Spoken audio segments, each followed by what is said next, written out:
মধ্যপ্রাচ্যে আবারও উত্তেজনা বেড়েছে।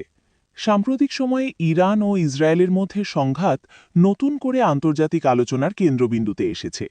বিভিন্ন সূত্রে জানা গেছে, সীমান্তবর্তী অঞ্চল ও কৌশলগত স্থাপনাগুলোকে লক্ষ্য করে হামলা ও পাল্টা হামলার ঘটনা ঘটছে। এর ফলে পুরো মধ্যপ্রাচ্য অঞ্চলে উদ্বেগ ছড়িয়ে পড়েছে।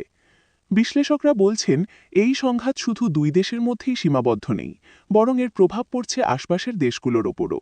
বিশেষ করে লেবানন, সিরিয়া এবং ইরাকে নিরাপত্তা পরিস্থিতি আরও সংবেদনশীল হয়ে উঠেছে। আন্তর্জাতিক সম্প্রদায় পরিস্থিতি শান্ত করার জন্য কূটনৈতিক উদ্যোগ নেওয়ার আহ্বান জানিয়েছে।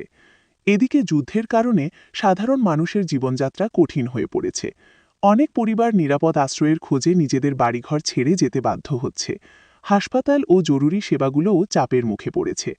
বিশ্বের বিভিন্ন দেশ এই সংঘাত নিয়ে গভীর উদ্বেগ প্রকাশ করেছে এবং দ্রুত শান্তিপূর্ণ সমাধানের আহ্বান জানিয়েছে।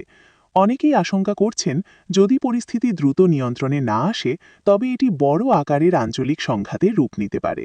শান্তি ও স্থিতিশীলতার জন্য এখনই কার্যকর উদ্যোগ নেওয়া জরুরি বলে মনে করছেন আন্তর্জাতিক বিশ্লেষকরা।